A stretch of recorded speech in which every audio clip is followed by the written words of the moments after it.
अस्सलाम वालेकुम नाज़रीन, हमारे शो पे आप सिंध भाई साईं आऊं आहियां ज़ोएब ज़रदारी। नाज़रीन, अॼु इंतहाई अहम व्लॉग सां गॾु तव्हांजी ख़िदमत में हाज़िर थियो आहियां। नाज़रीन, BRT येलो लाइन में मुबैना करप्शन वारो केस यकीनन तव्हांजे ज़हन में हूंदो ऐं उहो एंटी करप्शन सिंध उन ते जांच करे रही आहे ऐं उन में अॻूणो जेको PD आहे BRT येलो लाइन मनसूबे जो ज़मीर अब्बासी, उहो हिन वक़्तु बि कस्टडी में आहे, हिरासत में आहे। उन खां जांच हलंदा आहे ऐं उनखे कुझु ॾींहं अॻु में लाहौर मां गिरफ़्तार कयो वियो। एंटी करप्शन उनखे गिरफ़्तार करे हिते कोर्ट में पेश कयो ऐं उहा जांच जेका आहे हलंदड़ आहे। पर अॼु इन में हिकिड़ो नओं मोड़ इहो आयो आहे त हाणे इन मामले जी जांच जेका आहे उहा नेब बि कंदी। चेयरमैन नेब, DG नेब कराची खे BRT येलो लाइन मनसूबे में जेका करप्शन थी आहे तक़रीबन 8.5 अरब रुपयनि जी, उन जी जांच करण जी हिदायत करे छॾी आहे।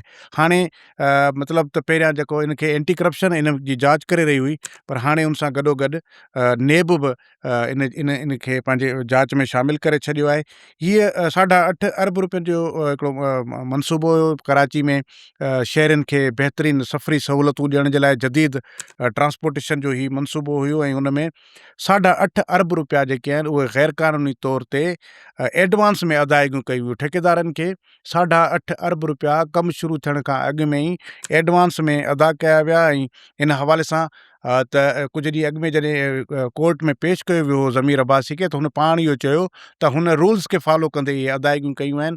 ऐं पर हीअ इंतिहाई वॾो हिकिड़ी अहम नोयत जो मामिलो आहे। हीअ हिन में जेकॾहिं पाण पहिरियां हुन जांच ॾे हलूं जेका एंटी करप्शन करे रही आहे, त उन में बि एंटी करप्शन ॼण लॻे ईअं पियो त इन में ॼण हिकिड़ो ज़मीर अब्बासी खे या इन मनसूबे में जेके करप्शन जा जेके आहिनि ख़ासि माण्हू, करप्ट माण्हू जिन्हनि इहा करप्शन कई आहे, इहे अरबे रुपया खाधा आहिनि, शायदि ॼण हुनखे बचाइण जे लाइ इहे करप्शन एंटी करप्शन जेका आहे से कार्रवाई कयूं। हाणे हिन वक़्त ताईं उन में का एॾी वॾी अॻु भराई असांखे जेका आहे पाण ॾिसूं था त नज़र न आई आहे। कोर्ट में हिन वक़्त ताईं एंटी करप्शन के अहिड़ियूं शयूं, को अहिड़ो मवाद पेश न करे सघी आहे जंहिंमें अञा अहिड़े क़िस्म जी शइ जेका आहे सा उहा का वॾे पैमाने ते साबित थी सघे।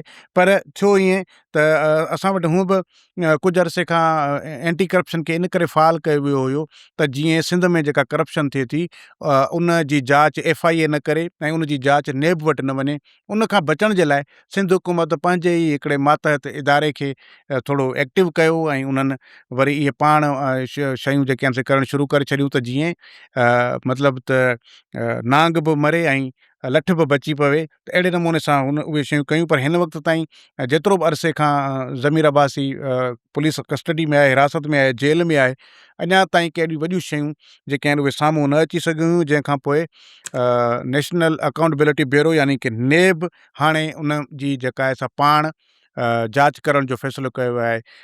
नेब जे चेयरमैन कराची में जेको DG नेब आहे उनखे इहा हिदायत कई आहे त हीअ 8.5 अरब रुपयनि जी जेका करप्शन थी आहे BRT येलो लाइन मनसूबे में, इन जी जांच शुरू कई वञे ऐं इन में जेके बि माण्हू इन में मुलविस आहिनि उन्हनि सभिनी, चाहे उहे ठेकेदार हुजनि या ऑफिसर हुजनि, उन्हनि सभिनी खे जेको आहे उन जांच में शामिलु कयो वञे। हीअ माली बेज़ाब्तगियुनि वारो मामिलो आहे। इन में जेको आहे अॻूणो PD ज़मीर अब्बासी त ज़रूरु गिरफ़्तार थियल आहे, जेल में आहे, पर अञा ताईं के ॿिए माण्हू जे ख़िलाफ़ु वठपकड़ इन में शुरू न थी सघी आहे। न ई वरी उन्हनि ठेकेदारनि खे क़ाबू कयो वियो आहे, न ई वरी ज़ाहिर आहे ही अकेलो ऑफिसर कोन हूंदो। ज़मीर अब्बासी पाण मीडिया सां ॻाल्हाईंदे चयो त हुन मथां खां जेके हुनखे हिदायतूं मिलियूं हुयूं उन तहत हुन इहे रक़मूं जेके आहिनि उहे जारी कयूं ऐं उन में जेको आहे हुन कंहिं बि क़िस्म जी जेका आहे उहा बेज़ाब्तगी कोन कई आहे। पर इहा ॻाल्हि बि सम्झण में का ॾुखी कोन्हे त जेकॾहिं मनसूबे ते इन लेवल ताईं कमु थियो ई कोन हुयो त 8.5 अरब रुपयनि जी अदायगी ईअं एडवांस में करे छॾणु, छा इन जी कानून इन नमूने सां का इजाज़त ॾिए थो या वरी जेको आहे इन में। ऐं उनखां पोइ जेकॾहिं इहे पैसा वाक़ई जारी बि थिया आहिनि न, ज़ाहिर ज़मीर अब्बासी मञे थो त 8.5 अरब रुपया लॻा किथे। तव्हां जेकॾहिं ठेकेदारनि खे पैसा ॾेई छॾिया आहिनि त पोइ उहो BRT लाइन जो मनसूबो किथे फाथो पियो आहे। कराची जो यूनिवर्सिटी रोड त 5-6 सालनि खां उखड़ियो पियो आहे, तो उहो अञा ताईं कोन पियो ठहे। त हीअ ज़रूरु जांच थियणु खपे त इहे 8 अरब रुपया जेके आहिनि उहे कंहिं ॻणकाया आहिनि या वरी कंहिंजी जेका आहे उहा ॿकरी खाई वई आहे। उनखां अलावा हिननि जो जेकॾहिं कुझु पाण थोरो इन जो बैकग्राउंड जो जाइज़ो जेकॾहिं वठूं इन केस जो पस मंज़र जेको आहे उहो इहो आहे त BRT येलो लाइन मनसूबो जेको आहे वर्ल्ड बैंक जी फंडिंग सां कराची में शुरू कयो वियो ऐं जंहिंजी जेका शुरूआती लाॻत हुई उहा लॻभॻि 61 अरब रुपया हुई।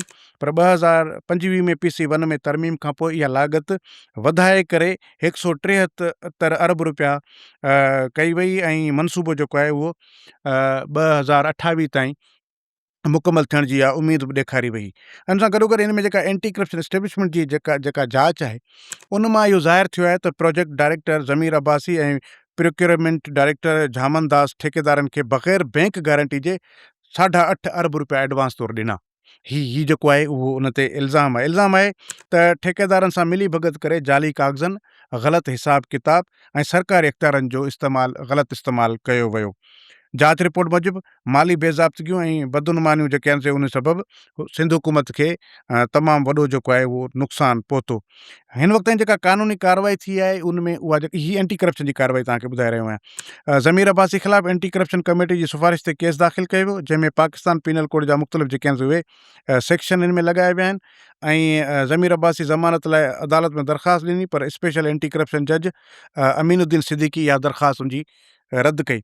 अदालत में दलील दौरान सवाल उथियारिया विया त एडवांस अदायगियूं बग़ैर कोडल फॉर्मेलिटी ऐं कंसल्टेंट जी मंज़ूरी जे बग़ैर कयूं वयूं ऐं उहे छो कयूं वयूं, इहो नुक़्तो अदालत जे आॾो उथारियो वियो।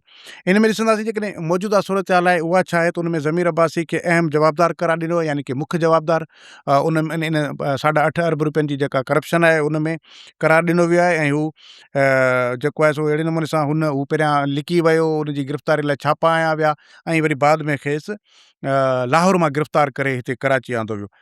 अदालत में इहे बि दलील आया त वर्ल्ड बैंक जी फंडिंग सां हिकु त मुल्क जी जेका इज़त आहे उनखे छीहो रसियो ऐं ॿियो त जेके अदायगियूं आहिनि उहे बग़ैर क़ानूनी तरीक़े जे करण सां इहे 8.5 अरब रुपया जेके आहिनि उहे करप्शन जी नज़र थी विया। त इन क़िस्म जो ही मामिलो आहे जेको पंहिंजो एंटी करप्शन वटि हली रहियो आहे। हाणे नेब जेका आहे नेब पंहिंजे तरीक़ेकार मूजिबि इन जी जांच कंदी। नेब पहिरियां नेब उन कंप्लेन खे ॾिसंदी आहे, उनखां पोइ नेब जेका आहे सा हिनखे इंक्वायरी कंदी आहे, इंक्वायरी खां पोइ नेब जेको आहे सा इन्वेस्टिगेशन कंदी आहे ऐं उनखां पोइ नेब आख़िर में वरी रेफरेंस फाइल कंदी आहे जंहिंखां पोइ कोर्ट प्रोसीडिंग शुरू थींदी आहे। त नेब जा 3 खां 4 मरहला हूंदा आहिनि करप्शन केसिस खे, उन करप्शन जे मामलनि खे जाचण जा। त हिन वक़्तु नेब जे अंदरि BRT येलो लाइन जो जेको ही मनसूबो आहे उन में जेका मुबैना करप्शन आहे उन जो जेको आहे उहो पहिरियों मरहले जो जेको आहे सो हाणे आगाज़ थियणु वञे पियो। चेयरमैन जी हिदायत ते हाणे DG नेब जेको आहे सा इन जी पहिरियां जेको आहे सो कंप्लेन खे ॾिसंदो, उनखां पोइ इहा इंक्वायरी में तब्दील थींदी ॻाल्हि ऐं जॾहिं इंक्वायरी में के शयूं अहिड़ियूं अची वेंदियूं त पोइ वरी उहा इन्वेस्टिगेशन में तब्दील थींदी आहे ऐं इन्वेस्टिगेशन मुकमल करण खां पोइ समूरा सबूत गॾु करण खां पोइ नेब रेफरेंस फाइल कंदो आहे पंहिंजी कोर्ट में एहतसाब अदालत में। ऐं जॾहिं रेफरेंस फाइल थींदो त उनखां पोइ मतिलबु रेफरेंस जेको आहे उहो इन्वेस्टिगेशन जो तत्व हूंदो आहे, जेको सॼो खड़तेल आहे उहो निकिरण खां पोइ उहो रेफरेंस तयारु थींदो आहे ऐं पोइ एहतसाब अदालत में इहो बाज़ाब्ता तौरु केस हलणु शुरू थी वेंदो आहे। त ॾिसूं था त हाणे नेब जो जेको तरीक़ेकार आहे उहो छा उन थिए थो ऐं उन मां कहिड़ियूं शयूं निकिरी थियूं अचनि जेके पाण खे एंटी करप्शन जी जांच मां न आयूं आहिनि।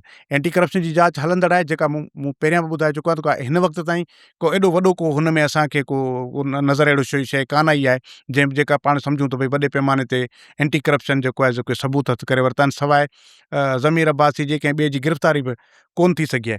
पर हाणे जॾहिं हीउ मामिलो हाणे नेब जे रेडार ते अची वियो आहे त ज़रूरु इहो पाण सम्झी सघूं था त नेब जेको आहे सो इन जी जांच घणरुखी तरीक़नि सां कंदो ऐं इन में काफ़ी शयूं जेके आहिनि साम्हूं अची सघनि थियूं। ॿिया खोड़ सारा नाला बि जेके आहिनि इन में पाण खे ज़ाहिर थींदा। हिन वक़्त ताईं त ज़मीर अब्बासी ऐं झामन दास जा नाला अची रहिया आहिनि पर नेब जी जांच जेका आहे मूं ॿुधायो पियो त एंटी करप्शन खां भिन्न मुख़्तलिफ़ हूंदी आहे। त नेब जी जांच में पाण खे काफ़ी शयूं अहिड़ियूं थी सघनि थियूं। ऐं बिल्कुलु हिन मामले जी जेका साफ़ ऐं शफ़ाफ़ जांच थियणु खपे। जिन बि हिन मुल्की नाणे खे लुटियो आहे, जिन बि हिन में करप्शन कई आहे, उन्हनि सां बिल्कुलु बि रिआयत न थियणु खपे। उन्हनि खां इहे जेका करप्शन तौरु लुटियल जेका रक़म आहे, न सिर्फ़ु उहा वापसि थिए, बल्कि इन्हनि माण्हुनि खे नौकरियुनि मां बि बरतरफ़ थियणु खपे। ऐं पोइ हिननि खे वरी सज़ाऊं बि अचणु खपनि, इन्हनि खे जेल में बि विझणु ज़रूरी आहे। छाकाणि त हिकु त इन्हनि मुल्क जा अरबे रुपया खाए खपाए छॾिया, ऐं ॿियो त इन मंसूबे तहत जेके रोड उखाड़िया विया आहिनि कराची जा, उन करे माण्हू हर रोज़ु हिकिड़े अज़ाब मां गुज़री रहिया आहिनि। उते ट्रैफ़िक जेका आहे उहा जैम रहे थी। माण्हुनि खे पंहिंजे घर खां ऑफ़िस या बाज़ार में अचण जे लाइ कलाकनि जा कलाक इन रस्ते में लॻी था वञनि, जेको यूनिवर्सिटी रोड आहे। त इहो माण्हुनि खे बि आज़ारियो वियो आहे। त मुंहिंजे ख़्याल में हिन जांच में या हिन केस में जेका आहे बिल्कुलु बि रिआयत न थियणु खपे। ऐं जिन जिन माण्हुनि बि करप्शन कई आहे, उनखे कैफ़र किरदार ताईं ज़रूरु पहुचाइणु घुरिजे। जो की व्लॉग में एतिरो ई ॾींदा इजाज़त, अला भाई।